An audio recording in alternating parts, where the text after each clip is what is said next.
Hello, hockey friends and families around the world, and welcome back to another edition of Our Girls Play Hockey. It's Lee with Hayley today, and this is going to be an exciting episode because Hayley is at the dawn of a new season. And what a new season means for Hayley is a lot of hockey, a lot more than you probably think. So what we wanted to do today for the kids, especially for the parents, is give you a bird's eye view. We're going to look right into the life of a professional hockey player who's also an Olympian, who's also someone who likes to work in the community, and also a podcast host to give you an idea of what it looks like to be in professional hockey. And maybe at the end, even weigh a little bit, youth hockey versus professional hockey. Who has it harder? It's a trick question. Everybody's got it hard, people, just so you know. But Hayley, let me bring you in here. The first question is, let's just, for the audience, let's go through from now, we're recording this in August, your season. What are all of the events coming up for you? It's going to be a crazy year, that's for sure. So basically with Team USA, they're going to have their top 30 girls who are trying out for the 23 spots for the Olympic team. Each month, pretty much, we're meeting for either a camp or a rivalry series. So that starts in August in Lake Placid. It'll be a 10-day camp. And just another evaluation camp, another touch point to have with everyone. So nothing necessarily other than that is happening. Then in September, we're going to meet again for another like 7 or 8 days. We'll be in Michigan that time. Then in October, we'll meet again for another 7 to 8 days in Minnesota. And then November, we're going to have rivalry series. And actually, those games are in Cleveland and Buffalo, so my hometown. So I'm super excited. That's awesome. Yeah. For that. And then in December, we'll have another rivalry series, which I don't think they've announced where yet. It'll be somewhere in Canada. And then in January, I do believe we meet again, but at that point, it would be down to like the 23 players. So how they'll get to the 23 during that time frame is not really determined. And meanwhile, also in November, we meet with our pro teams for training camp right after that rivalry series. And then the season will probably get started, which this also hasn't really come out, but sometime in end of November, early December. Wow. So it's a lot of travel and a lot to juggle. I mean, there's so many places to start here. Let's start with for the Team USA camp. Again, you said you got to get it down to 23 players, you said, right? And that's two goalies, 21 skaters. Or is it three goalies? 3 goalies. That's right, the national team. 3 goalies, 20 skaters. What's the starting pool typically? And it can be approximate. So typically, so in the last Olympic year, I believe we started with a group of 40 and then it went down to a group of, I want to say 27. Wow. So we did like a tryout in June of 2021. And then that got us to the 27. And then during that time, there wasn't a pro league. So we lived together in like the same area for like 3 or 4 months, starting in October. And then like they kind of made gradual cuts throughout that time. But again, we were all in the same base together and that's all we were doing. Right. Yeah. And you're bringing up a really great point. We talked about it in the pre-show. This is the first year ever where really there's a professional league, an extremely well-established professional league for women and the Olympics at the same time. So we're going to be navigating new waters in that. I will get back to that in a minute. I just like to say this. So you said about 40 players show up to this kind of first camp. By the way, just in case you weren't paying attention, I'm taking notes. The USA hockey camps, rivalry series things, August, September, October, November, December, January. The Olympics are in February. So it's nonstop throughout now until it's a 6-month build-up to the Olympics. All right.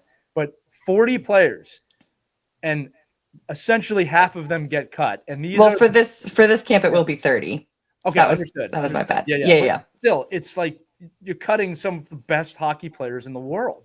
I cannot imagine that competition. So I'm going to ask this question, and again, we'll keep going back and forth on the schedule. Yeah, because this fascinates me.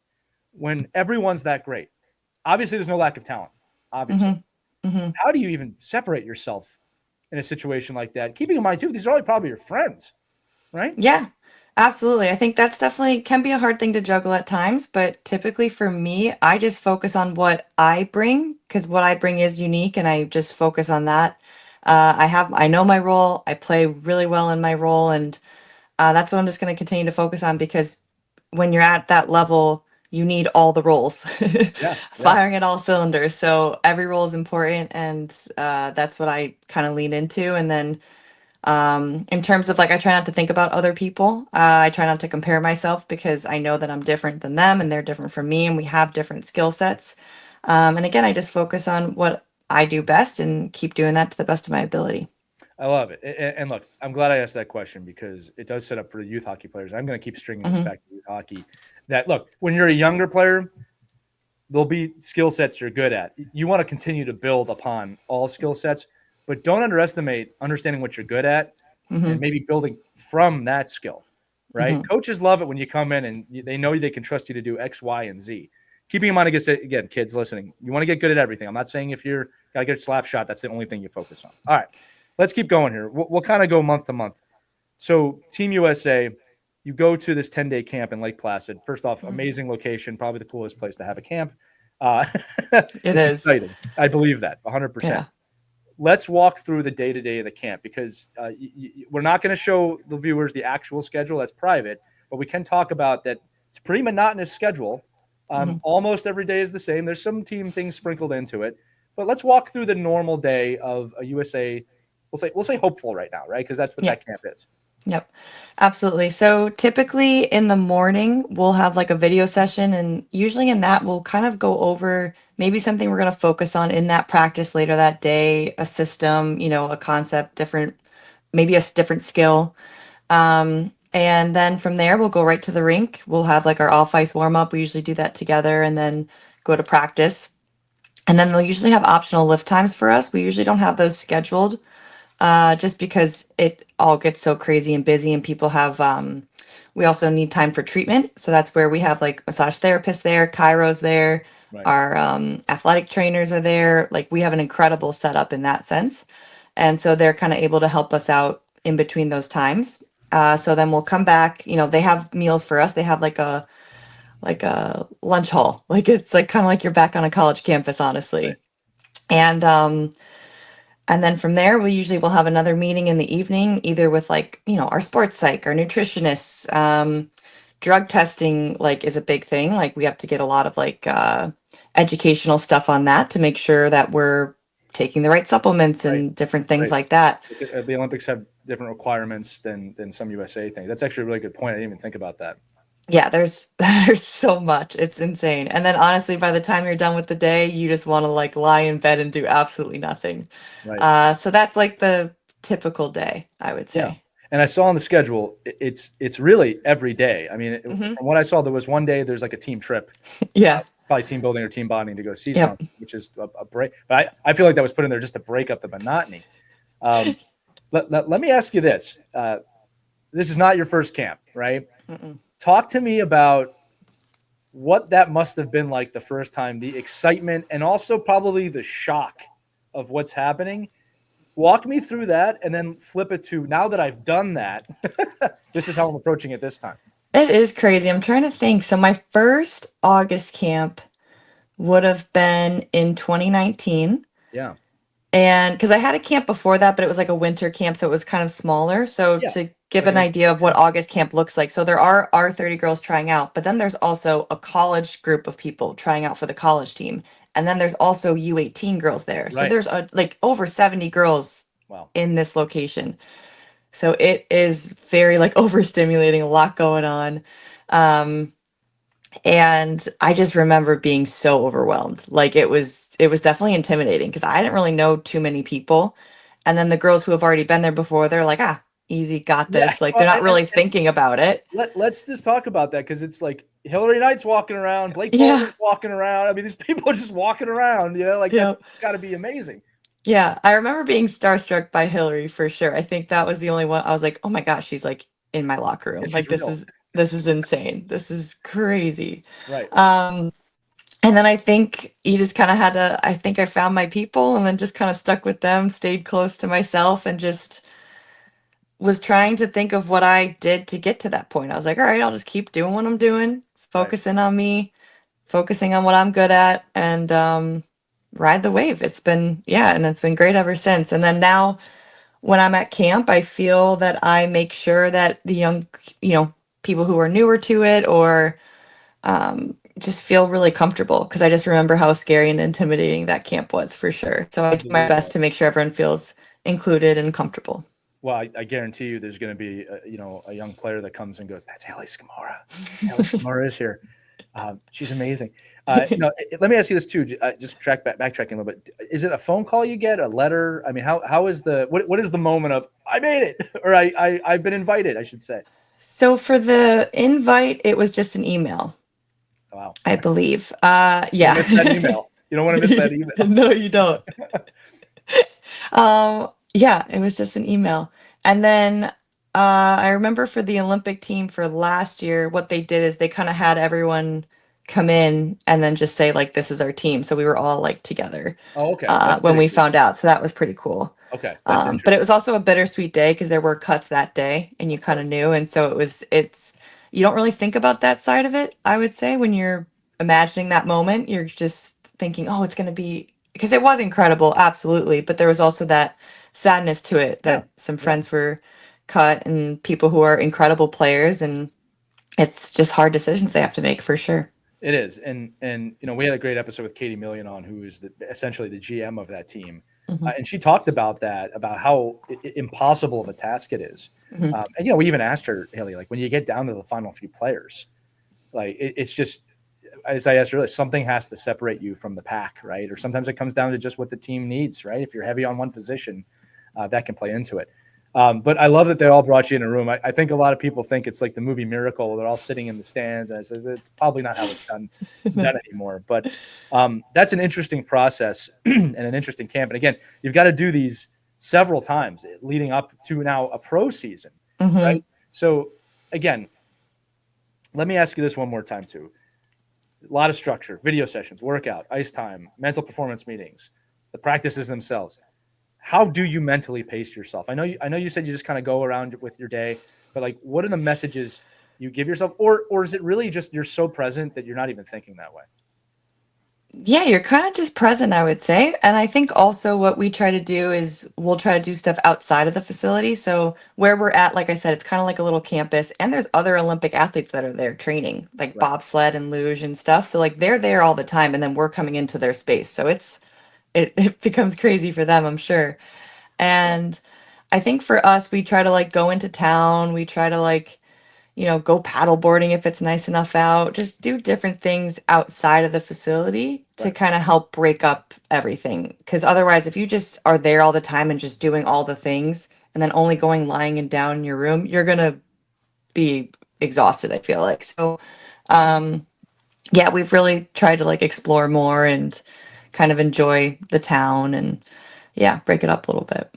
And then look, as you get closer, I would love to be a fly in the room when you do those video sessions, and just to understand what are those sessions like? Are they going over tactics? Are they reviewing the film from the day? I mean, again, it's amazing because they're preparing everyone, right? Everyone has Mhm. the same shot with that.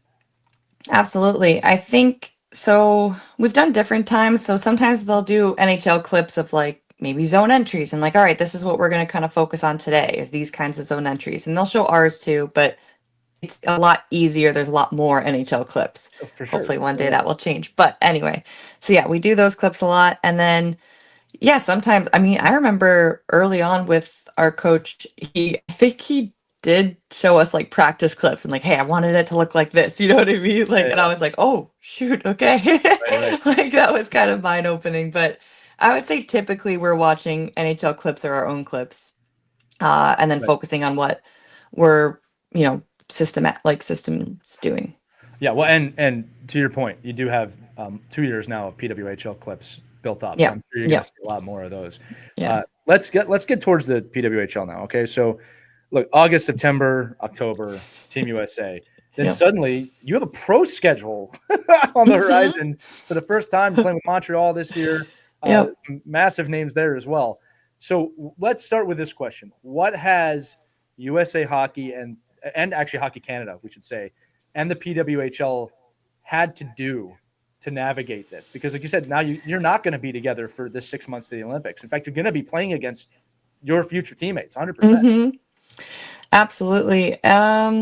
They've had to work a lot together in terms of scheduling is the biggest thing because USA Hockey in Canada have always been so used to like they can just schedule whenever, What they want. Yeah. right? We can come whenever. Yeah. And now that we have our pro league, they have to work around it a little bit more. So it's definitely a little bit more nuanced. But there are international breaks that they're able to schedule things in. Awesome. Because then, the European players also go and different things like that. So in that sense, it's worked out pretty well, I would say. Right. But that's definitely been the biggest change for sure, because now this residency, we're not, living together in the same place and working every day together. But regardless, we're all still working towards that goal all the time, Right.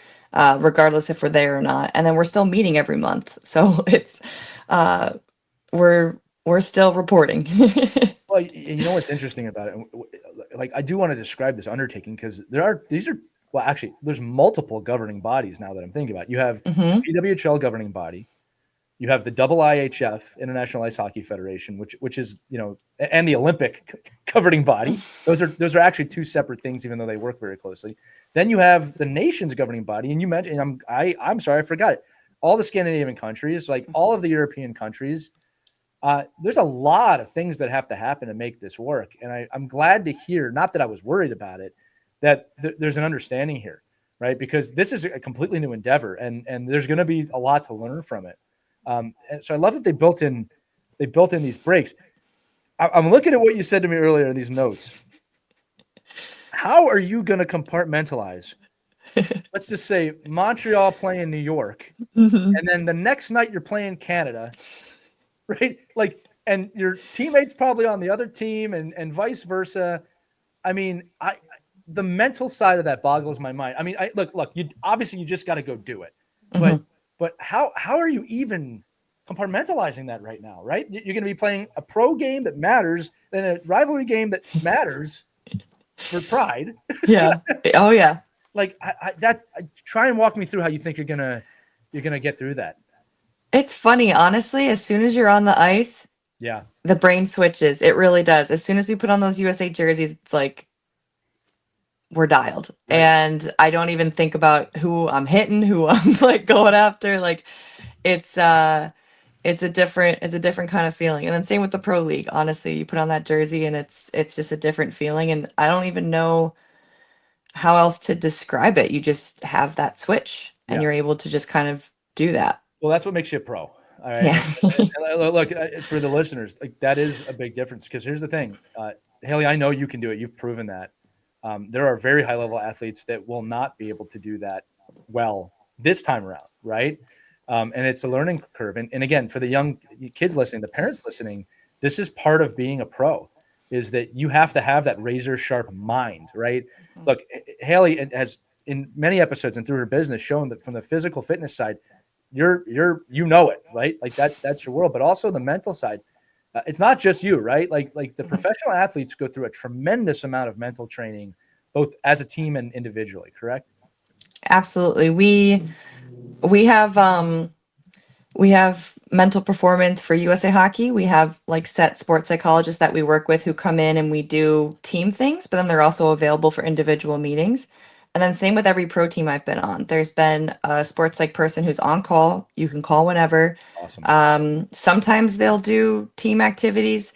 I can't say for Toronto because I came in halfway, so they might have done it at the beginning and I might Sure. have missed it. Yeah. But for Ottawa, I remember she came in during like training camp and we worked with her and stuff. And so it is kind of fun to have different voices in the sports psychology world, Yeah. that you're able to see who you connect with better because you connect with different people on different levels and not the sports psych isn't for everyone. Like, It's true. And you know what's interesting about it, and I always say this because I do a lot of team building and mental training with youth teams and youth organizations, and I don't get too much pushback anymore. But one of the funny things I do say when I do is like, every pro team in the world is doing this. It's not some stigmatized thing anymore. Like the best teams in the world work on this.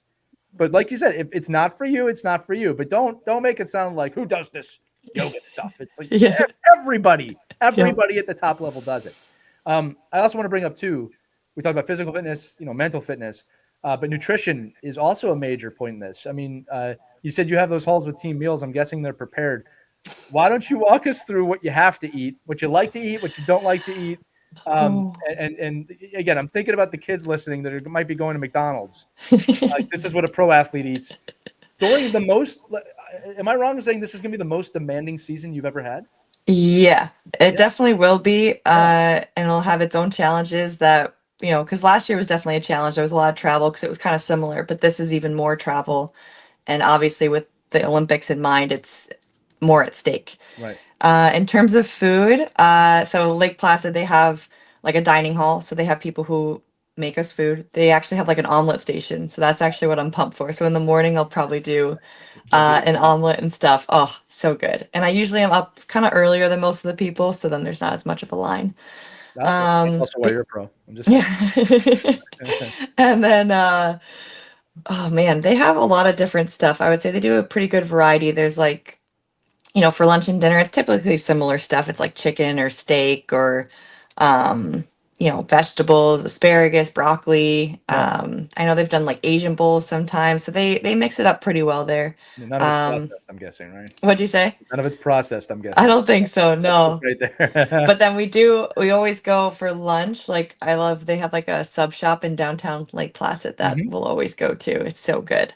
Not the subway across the Um, street. This is a Not different the subway. No, it's called like 42 Peaks or Yeah, yeah. something. I That forget. sounds right. Oh, I just wanted to so make sure good. for the people that have been there, like, we're not talking Subway right now. Although, hey, look, God No. bless Subway. They make a good sandwich, or a hoagie, as we call them in Philadelphia. But yeah, go ahead, Haley. Sorry. No, you're good. Um, that's really it. And then honestly, there is some good ice cream downtown. So once in a while we'll hit that up. Yeah. But overall I eat pretty basic and plain, nothing too crazy. And then the meals are pretty good. So it's nice. Yeah, look, there's two things I'll say on that on nutrition. The clean, basic stuff usually is the best stuff, right? Um, and again, it makes a massive difference, not just in energy and how you play, but recovery. Nutrition is just another thing I think probably not just athletes, like as a whole, we need to be paying attention to. And like, look, man, you can make chicken and rice taste really good if you know what you're doing. I'll say this to you too. I love that you brought up ice cream because there's a little bit of joy in ice cream. Hmm. It's actually a great segue to my next question. Everything about this is exciting. Talking about it, thinking about it. Someone's going to win a gold medal in a professional championship this year. Multiple people probably, right? It's a long schedule. We're talking August through next spring. Hmm. You have to find ways to maintain joy in that. There is no way, and I'm going to say this for you, but please dive into it. There's no way you wake up every day during this schedule just like USA. Like, there's just no way, right? There's going to be days you just want to lay in bed or you don't want to do it. Yeah. How do you maintain the joy? How do you maintain the doing it when you don't want to do it? I think Hmm. it's a really important lesson for the listeners too, because we all experience this in our life. Yeah. That's a great question. For me, what a teammate of mine said is that like this year's a marathon, not a sprint. Hmm. So I think the biggest thing is knowing that like we don't need to go 100% every single day or we will burn out. Yeah. Like in terms of not like effort wise, I meant in terms of like the actual training load Yeah. of that day. Great distinction. To be clear. Yeah. Yeah.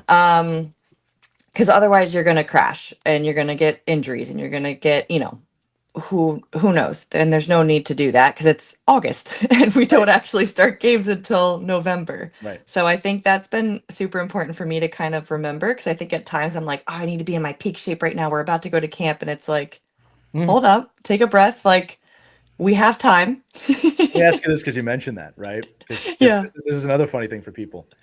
Have you ever finished a season in peak shape? Because in my experience, I've never finished a season feeling great.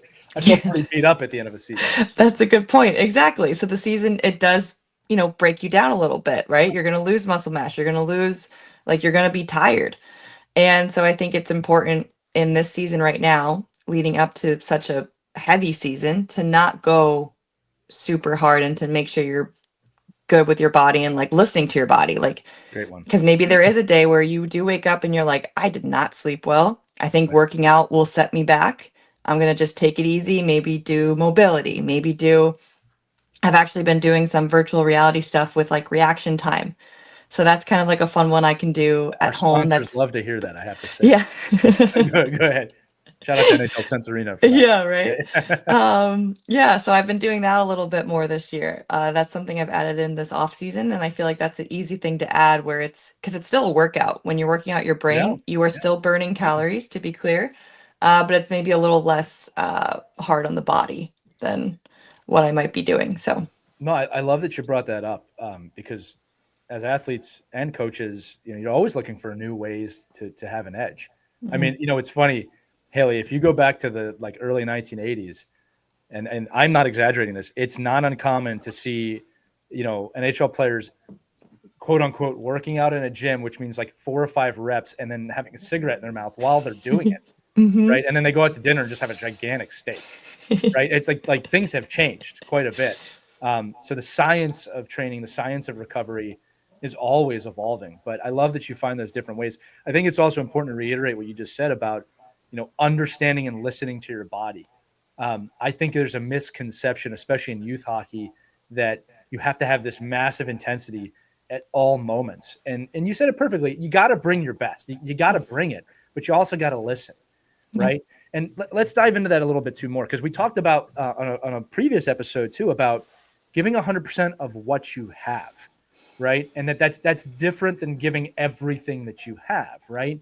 And I think that to me that's one of the pro athlete separators is they're really in touch with that. Of like I don't know many athletes that are taken off, like in terms of they're not showing up, right? They don't take days off, but they do understand, as Haley just said, I don't have everything today, so I got to give 100% of what I have. Can you maybe explain that from your perspective a little bit?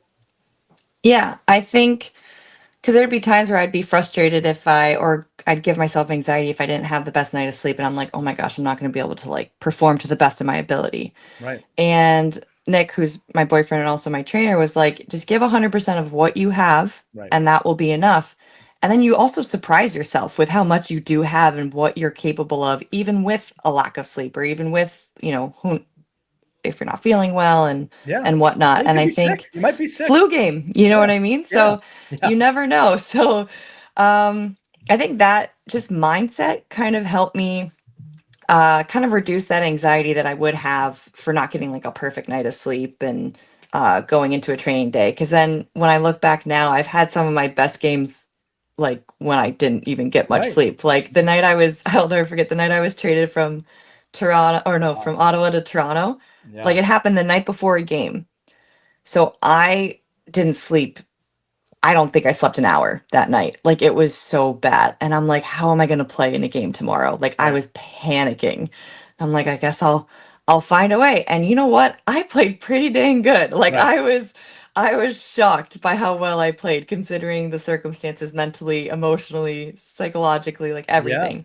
Um Well, there's will there, Allie. I mean, and yeah. again, one of the things I've learned not just as a player but actually as coach is humans we have really no idea the capacity of what we can do. I mean, we put these limitations on ourselves, and look, a lot of it's the fight or flight response. It's always a tongue twister of like we like 80% of our worries don't actually happen, but every Olympics, someone breaks the world record. Like we do not know what we're capable of, right? Mhm, And your spirit, again, this is what makes you a pro athlete, though, is you know what? You showed up, you mhm, played, you gave 100% of what you had. And you know what's funny? And again, kind of shared experience here. I've had games too when I show up and it's just like everything's not working my way. So you kind of just get present and it's like, let's just see what happens. And you play better because you're not thinking mhm. too much at that point. Like you said, when you step on the ice. Yep. So amazing points. You brought up something else now that I didn't even write down. You could get not you, just someone could get traded. Someone could get traded right before the Olympics. You could be Yes. playing for a PWHL game, traded, then you're on Team USA. I, I don't even know how to ask a question about that. Like maybe we should just start with, and maybe not the best memory, but what was it like to be traded? Right? Oh Like tell me man. what that process is like. That's important for this episode. Yeah, I can talk about that. What happened? So I was with Ottawa. We were in Toronto for the game the next day. Wow. And I looked down, I had like a text or a call from our GM. Nothing crossed my mind. I had no clue. I literally Right. thought it was going to be about, I don't even know. And I showed my roommate at the time, and she was like, "Are you getting traded?" And Oh no. my heart just sank. Yeah. And I'm like, I can't be. Like, that's like, I didn't ask for that. I didn't, nothing like that. So That's not how it works. yep, exactly. So Right. Right. I got to my room, and Right. he told me, and I was just like in shock. Like, I barely said words. I think I just was like, "Okay, okay." Like, just let me Yeah. get off the phone, like trying not to like sob on the Well, yeah, yeah. phone. Describe the emotion. Emotion, Yeah. right? 'Cause it's not one. It was shock, sadness, Yeah. like almost like a grief, to be honest. It Yeah. was Because this really was sad. mid to late season, right? It was middle of the season, Yeah. yep. I And I remember had that. already had a full season with Ottawa, so this was like my second year with Ottawa. Yeah. And um yeah, I was devastated. I really was. So I was just sobbing. And then girls slowly find out, because we also couldn't tell anyone because we were waiting for it to go public, because it was like a big trade. It Oh, was me wow. and a teammate with two people from Toronto, Yeah. like It was a big swapping. trade. I mean, just for those of you listening, it was news. It was a big trade when this happened. Yes. Yeah, it was one of the biggest trades in our league, like thus far. Yeah. And uh so yeah, I was just waiting. My roommate obviously ended up knowing because she came in the room and I'm sobbing, so I told her.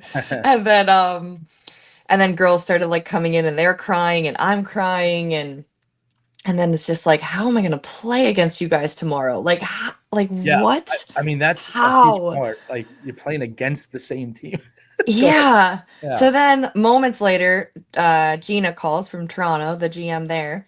And so then we started having a chat, and then I'm like, this is bizarre. So then we were going to meet with her the next morning, me and my teammate Savannah, who had gotten traded. So all of a sudden we're checking out our new facilities the next day and meeting with her, and grabbed a coffee, and they told us like, you don't have to play. Technically you could take the 48 hours and Yeah. whatever, but I heard everyone else was playing, so I was Yeah. like, I can't not play. Well, and you're a hockey Even player. Yeah. yeah, You're a like hockey I player. You got can't. to do what you do, right? Yeah. Yeah, but that night I didn't sleep at all. I Wow. was crying the whole night. I was just like, what if I cry on the ice? Like, that was the thought I had. I was like, I really don't want to cry on the ice. Like, please don't let that happen, which luckily it didn't. So by the next day, we got to meet the girls at pregame skate in Toronto, and that helped a lot. Like, that was massive to get to like meet them and skate with them a little bit for pregame skate, to have like a practice under our belt with them. Right. And then but it's also emotional for them. They lost two teammates. So it's all so crazy and Yeah. just bizarre. And then I Wow. just remember being on the ice against Ottawa, and I couldn't look at any of the girls. Like, they would try to joke with me or smile with me, and I'm like, I literally cannot do that right now. Like, so Right. I just would look down and just completely disassociate. Like, that's the only word I can use, is that none of them were my friends. Like, Right. Well, you I got to didn't know compete, them. I right? had to. Like, Yeah. it was Yeah. it was one of the craziest games I've ever Wow. played in. So it was nuts. It was Well, nuts. I got to first thank you for your vulnerability of telling Mhm. us all of that, because look, it's very rare that we get to see behind the curtain of something like that. Um, look, the word, this is what's crazy about pro sports. The word cruel comes to mind. Look, it's cruel, but it's business. Yep. And that is the side of youth hockey, I think, that no one correctly sees, right? You don't need to be traded in youth hockey, Yeah. obviously. But yeah, talk about being a pro. We keep talking about you being a pro. You got to show up, compete against your friends. And here's the thing: I don't think it's that crazy that you kind of reacted the way you did on the ice, because you have to compete. You have to compete, right? You have a job to do now, and it's for another team, and that's just the way it is, right? And then in the PWHL, it's not like you've got 31 other teams on the schedule you got to go around and play. It's like you're going to play Yeah. them a few times. And I'm sure there is a mutual understanding and admiration across the board there from your teammates and, I guess, opponents in that realm. Let me ask you this, and I'll preface this: you don't have to answer this if you don't want to. Um, I want to talk about I guess, what's the right word here? In one way, a team rejected you. In one way, a team welcomed you. Yep. How do those thoughts materialize in your mind, right? Because Hmm. you have every right to feel whatever you want to feel against Ottawa at that time. And again, I'm not asking you to talk poorly against Ottawa. Like I said a minute ago, it's business. Yeah. But what's that process like? It was weird because you're right. My first thought was, oh my gosh, Ottawa got rid of me. Like Yeah, they didn't want me anymore. Like that's awful. And then I remember Tess Bonhomme had reached out because she's from the Toronto, or she lives in the Toronto area now, and I had worked a camp with her. And I remember she just told me, well, the other team really wanted you then. Like yeah, there's that flip side. So just remember that. Like don't forget about that piece. And that was super helpful because when that situation arises, it's pretty easy to focus on the negative side of it and the yeah, sad side of it. And yeah. then to now remember, okay, another team really wanted you. They really were like fighting to get you, or however it worked, obviously. Right. Um, so I think that helped a lot. And yeah, nothing but good things to say about my time in Ottawa. I absolutely loved it there. I loved it in Toronto. It was great. So yeah, no hard feelings after all of it, but it was definitely in the moment, it was very difficult to kind of grapple with. I believe that. You're also bringing up a great point for the youth audience here. Of there's typically two sides to every situation, and it can be very easy to focus on one. We see this all the time when kids switch organizations, and maybe they weren't seeing the grass on the other side before they did. Right? We talk about this on our kids with Mike all the time about, just because you had a bad year doesn't mean you should flip teams. Hmm. It doesn't mean you shouldn't either. All right, but it's just there's two sides to every. Make sure you're looking at the positives as much as you're looking at the negatives. Um, I'm gonna jump around here for a minute too, since we're on this topic. We talked about getting traded. You signed with Montreal for this season, free agency. What was that process like? Wow, free agency was really cool, to be honest. So there was a period where all the teams could kind of contact you and just say that they were interested. Mm-hmm. But no like deals were in place or anything like that at that point because of the expansion draft. So there's also a Right. lot of factors going on. So Yeah, Seattle and Vancouver got to do an expansion draft. which is awesome too. Yeah, Yeah, really cool. And so after that, there was the period where the teams could reach out with offers. And we all have to have agents if you're in the league. And so it's all going through my agent. But I just remember getting like one email with the offers, and then all of a sudden they all heard about each other's offers. So then there's like bidding going on. Like it was so right. it was so cool. Um and it was kind of a nice way to feel like validated in a way of like my worth as a player and things like that, because I think I had a tough year last year, and so it was very nice and refreshing to kind of see that like I'm still valued for the aspects that I bring to the ice and off the ice and leadership quality and things like that. So Right. that was massive for me, I think, as a player and a human. And I've worked with Corey in the past with Montreal and as my coach when we did our PWHPA showcases and stuff. And so I was kind of excited to work with her again in like a real true season. So that was a big factor for me. That's cool. And I'll say you don't have to, but Montreal is the coolest jerseys in the league. I'm going to say that right now. I've been wanting to say it for a while, and now I can finally say it. Yeah, Yeah, they're my favorite jerseys. They're beautiful. yeah, I concur. A lot of Yeah. history in those jerseys too. And look, yeah, I also want to make note of this. Like free agency in professional women's hockey, kind of a new concept, right? I mean, look, the top of women's hockey not that long ago was Olympics or Division One college, and there's not much contract negotiations for money Yep. in those situations. Although now they mentioned it, colleges are in a position now to start doing that a little bit too, True. if they want. All right. Let's bring it back in and keep going through the schedule. So the PWHL season starts.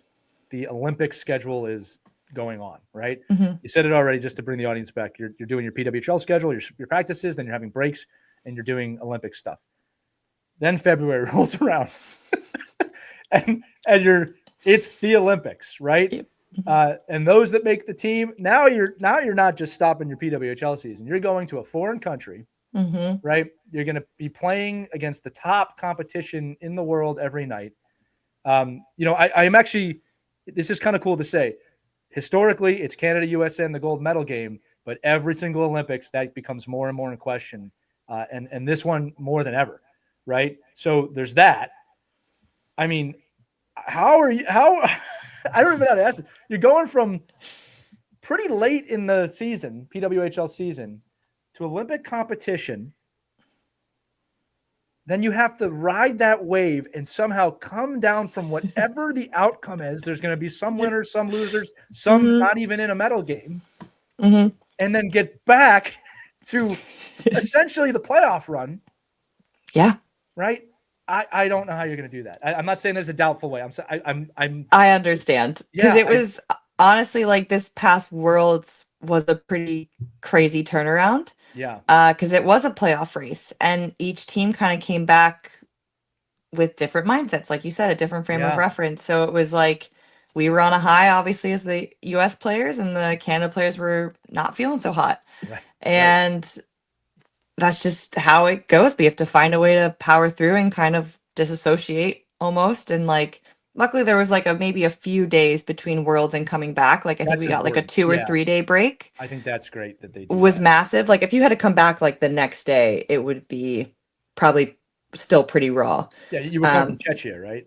Yep. So yeah, like so we needed a few days. Yeah, I mean you're jet lagged to begin with. On that. Yeah, man, that's crazy. That's crazy. That's again. So I'm not sure, because Olympics is another level, obviously, and it's huge. So that will be very interesting, and I'll let you know when it happens. Well, how I'm feeling. Because it's unprecedented. It really is. Yeah, we'll have to do a follow-up. Like and again, for context for the audience, when you think of the NHL in the Olympics, it's an interesting kind of jumbled situation where when we see NHL players in the Olympics, it's great, but the Stanley Cup is the Stanley Cup. Okay. And while winning the Olympics is an amazing, amazing thing, I'm not taking anything away from that. From the men's game, 1980 is never going to be topped. All right. That's the truth. Right. And the Stanley Cup, I said it again, that's the top prize. Right. Again, not taking anything away from a gold medal. In women's hockey, I don't know if that's quite true. Right. Because the Olympic gold medal is really, that is what has been in focus for so long. And the PWHL is pretty new, right? So I don't even know if there's a question there. Do you have thoughts on that? Because it is a totally different dynamic in that professional world than the men's professional world. Yeah, I think it's a really important difference to note, because so for the men's, obviously there's national pride, 1000%. 100%. However, for the women's side, we have dedicated so much time and effort and to growing women's hockey and like the national team. Yeah. We're meeting for camps 3 times a year. We're meeting for there's so much obligation that we're required to do that the men aren't, because they're in an 82 game NHL season. So it's understandable. But we didn't have that for a while. Like we were only on the national team and training for the national team 24/7. And there's a almost 30 year history here of women in the Olympics. That's not true for the NHL men. Yeah, exactly. And so I think there's just a lot more on the line for the women's side, 1000%, and something we've dedicated so much time to. And I think it's an important difference to note for sure. Yeah, Hayley, what's cool about this episode is that, in these discussions, it's very obvious. Like there's just a lot of unknowns here, right? And that's okay. So like, especially in journalism, like that's what's cool is we're covering this. We can totally do a follow-up at the end of the season of like, well, we had these questions in August. Yeah, true. Now we have some of these answers, and I hope I'm saying in that, gold medalist, Olympic winning, pre-WHL champion, and so hopefully I'm saying all those things.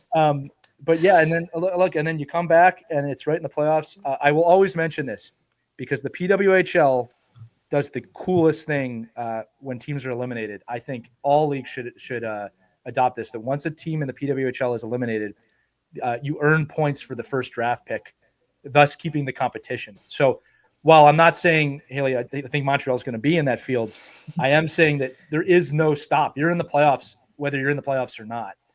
So you got to come back. You got to do that. And then the season ends. What do you take, a month off to Aruba? I mean, what do you do? What do you do after the season at that point? I'll be doing something. I'm going to a beach somewhere. 1000%. I will be planning that because I haven't taken a beach vacation in a hot minute. So after this season, that'll definitely be very necessary. We're gonna get you down to Puerto Rico. That's what we're gonna do. Oh, perfect. Yeah. We'll say we know some people down there. We'll get you to a beach down there. Yeah, I don't have any more questions. I just really appreciate your willingness to walk us through this, because I'll say it's kind of behind the scenes access, but I mean, if you're listening to this at home, and I will say this, the youth hockey schedule is crazy, but we got practices and weekend games. Like, we got to do our jobs in between. It's a lot. It's a lot. Mhm. But this gives you an idea of what the top level of professional hockey is like. And it's insane. And I'm going to say it, in a lot of ways, this schedule is more demanding than some of the other schedules that we see out there in professional hockey. Mhm. All right. Not shooting down the NHL or anything like that. All right. It's just the games, the pressure, the practices, the preparation, the recovery, the ability to do it every day. That's what separates you, Hayley, as a pro. And for the kids listening, the parents listening, the question I think we should leave you with is, you don't need to do this yet, but what are the tools that Hayley has described today that you can start to build in your own game? Are you doing mental prep? Are you giving 100% of what you got? Are you doing nutrition? Are you recovering? Right? Are you looking at both sides? Hopefully you're not getting traded in youth hockey. I don't think that's okay. I do want to give a shout out to, you mentioned several people. Nick, we had a great episode with Nick with you. Audience, make sure you go listen to that one, because there's a lot of eye-opening stuff in that. And Hayley and Nick have a great business where they also give you kind of a behind-the-scenes view, but talk to players, right? Yep. Yeah, I'm trying to give that a shout out right now. So make sure. Appreciate it. Yeah. But Hayley, listen, thanks so much for walking us through this. This is an awesome episode. Just an awesome episode. Yeah, thank you for allowing me to share, because I think it's super important for people to see what we do leading up to the Olympics. And it's not just every 4 years. We're working all the time towards that goal. Yeah. And then obviously with the professional league, like, I'm really excited to work to get that Walter Cup with Montreal for sure. So I wanted to make sure that is noted as well, because I want double. Yeah. When they do that ESPN montage at the end of the year, they're going to refer to this moment. This is a Hall of Fame episode. All right, Hayley, great episode. For those of you listening, remember, if you have any questions, thoughts, comments, episode idea, anything for Hayley and I, email us at team@ourkidsplayhockey.com at any time. Also, in the show notes, there's a link. If you click on it, you can actually text us the same information. Just remember to leave your name and where you're from if you want us to know that. But for Hayley, I'm Lee. This has been a fantastic episode of Our Girls Play Hockey. Lots more coming your way soon. Make sure to have fun, enjoy the game, and skate on, everybody. We hope you enjoyed this edition of Our Kids Play Hockey. Make sure to like and subscribe right now if you found value wherever you're listening, whether it's a podcast network, a social media network, or our website, ourkidsplayhockey.com. Also, make sure to check out our children's book, When Hockey Stops, at whenhockeystops.com. It's a book that helps children deal with adversity in the game and in life. We're very proud of it. But thanks so much for listening to this edition of Our Kids Play Hockey, and we'll see you on the next episode.